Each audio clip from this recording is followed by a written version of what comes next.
आइए देखते हैं कि प्रथम कोटि अभिक्रिया के लिए आंकड़ों को किस तरह से आलेखित किया जाता है।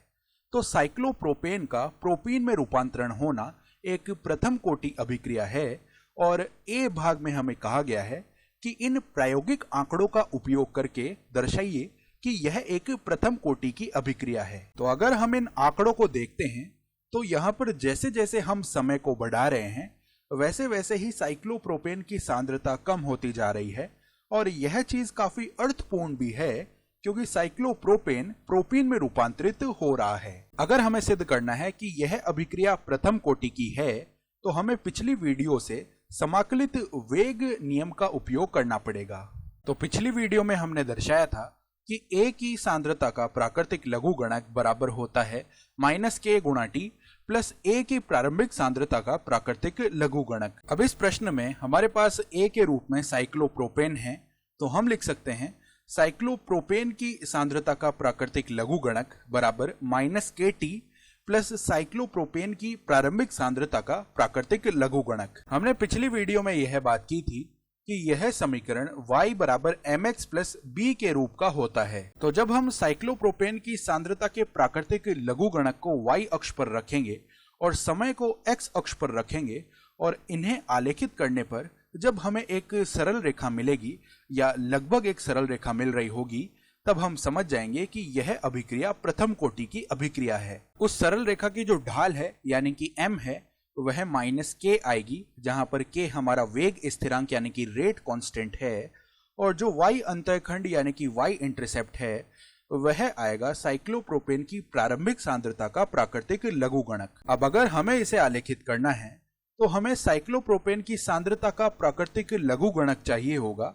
अभी के लिए हमारे पास यहाँ पर साइक्लोप्रोपेन की सांद्रता है तो हमें इन सभी मानों के प्राकृतिक लघुगणक ज्ञात करने होंगे। तो हमें सबसे पहले 0.099 इसका प्राकृतिक लघुगणक ज्ञात करना होगा।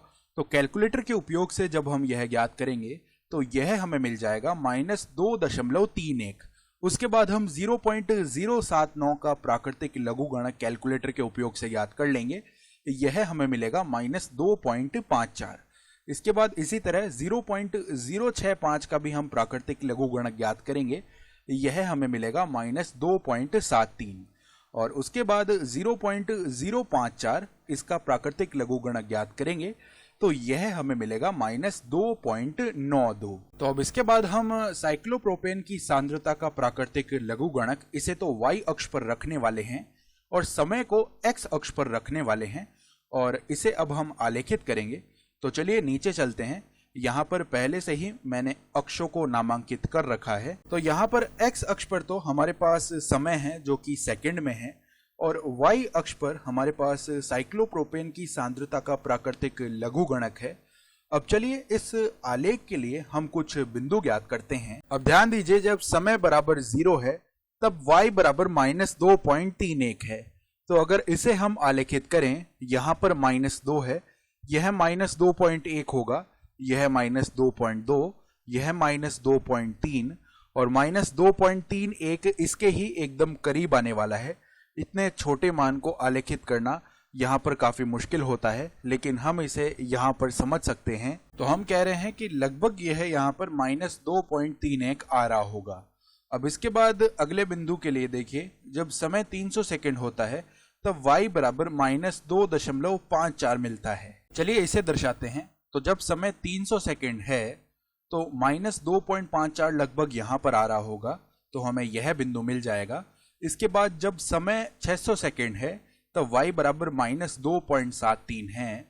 तो जब समय 600 सेकंड है तो देखिए यह तो -2.6 है, यह -2.7 है, तो -2.73 लगभग यहाँ पर आएगा। यानी जब समय 600 सेकंड है तो हमें यह बिंदु मिल रहा होगा। अब देखिए जब समय 900 सेकंड है तब y बराबर -2.92 है। तो इसे भी दर्शा लेते हैं। समय 900 सेकंड होने पर देखिए यह -2.9 के लगभग यहाँ पर आने वाला है। तो यह हमें बिंदु मिल गया है। अब अगर हम इन सभी बिंदुओं को मिलाने वाली एक सरल रेखा बना लेते हैं, हो सकता है कि वह सरल रेखा लगभग इन सभी बिंदुओं को मिला रही हो, एकदम सटीक रूप से ना मिलाए तो यह कुछ इस प्रकार की दिखने वाली है और यह लगभग इन सभी बिंदुओं से होकर गुजरने वाली रेखा है। तो ये बिंदु हमारी इस सरल रेखा पर स्थित हैं, तो हम कह सकते हैं कि यह अभिक्रिया प्रथम कोटि अभिक्रिया है। तो हमने यहाँ पर सभी चीजों को आलेखित कर लिया है और यह सरल रेखा हमें y बराबर mx प्लस b के रूप में मिल गई है। इसका मतलब है कि पहला भाग तो हमने कर लिया है क्योंकि यह हमें प्रथम कोटि की अभिक्रिया मिल चुकी है। अब दूसरे भाग पर आते हैं। इसमें कहा गया है कि वेग स्थिरांक का मान ज्ञात कीजिए। तो अगर हम ऊपर वापस चलते हैं, हम जानते हैं कि वेग स्थिरांक यहाँ पर यह k होता है और सरल रेखा की जो ढाल है वह m है और m बराबर यहाँ पर माइनस k है। तो ढाल बराबर माइनस k है। तो अगर हम नीचे इसे प्रदर्शित करना चाहें तो इस सरल रेखा की जो ढाल है वह माइनस k है। तो इसकी ढाल ज्ञात करने के यहाँ पर बहुत से तरीके हो सकते हैं। उनमें से एक तरीका है कि हम यहाँ पर डेल्टा y बटा डेल्टा x का मान ज्ञात करें। तो हम लिख सकते हैं कि यह ढाल बराबर हमें मिलेगा y के मान में परिवर्तन बटा x के मान में परिवर्तन। और अगर इसे हम यहाँ पर दर्शाना चाहें तो दो बिंदु इस रेखा पर इस तरह से ले लेते हैं और यह तो यहाँ पर डेल्टा y आ जाएगा और यह डेल्टा x आ जाएगा। अब इसका मात्रक यहाँ पर 1 बट्टा सेकंड होगा, यानी वेग स्थिरांक का मात्रक 1 बट्टा सेकंड आने वाला है।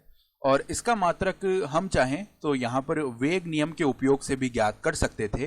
तो अगर वेग नियम से हम इस अभिक्रिया का वेग लिखना चाहें तो वेग बराबर हमें मिलेगा वेग स्थिरांक k गुणा साइक्लोप्रोपेन की सांद्रता की घात 1।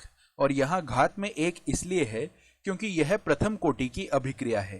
तो अब देखिए, अभिक्रिया के वेग की जो इकाई है वह होगी मोलर प्रति सेकंड, यहाँ पर k है, और यह सांद्रता है तो इसकी इकाई होगी मोलर और घात में 1 है। तो ऐसा करने पर मोलर से मोलर दोनों पक्षों में निरस्त हो जाएगा, यानी हम चाहे कैसे भी सोचें जो k का मात्रक है वह हमें 1 बट्टा सेकंड ही मिलने वाला है। तो हम यहाँ पर कुछ बिंदु ज्ञात करके k का मान ज्ञात कर सकते हैं, लेकिन k का हमें एकदम सटीक मान इस आलेख से नहीं मिलेगा जो कि हमने हाथों से बनाया है। अगर हमें k का एकदम सटीक मान ज्ञात करना है तो इसके लिए हमें कैलकुलेटर का उपयोग करना पड़ेगा, यानी जो हमारा साइंटिफिक कैलकुलेटर आता है हम उसका उपयोग करेंगे। और उसमें पहले समय जब 0 है तब यहाँ पर जो y का मान है वह लिखेंगे, यानी -2.31 वह डालेंगे।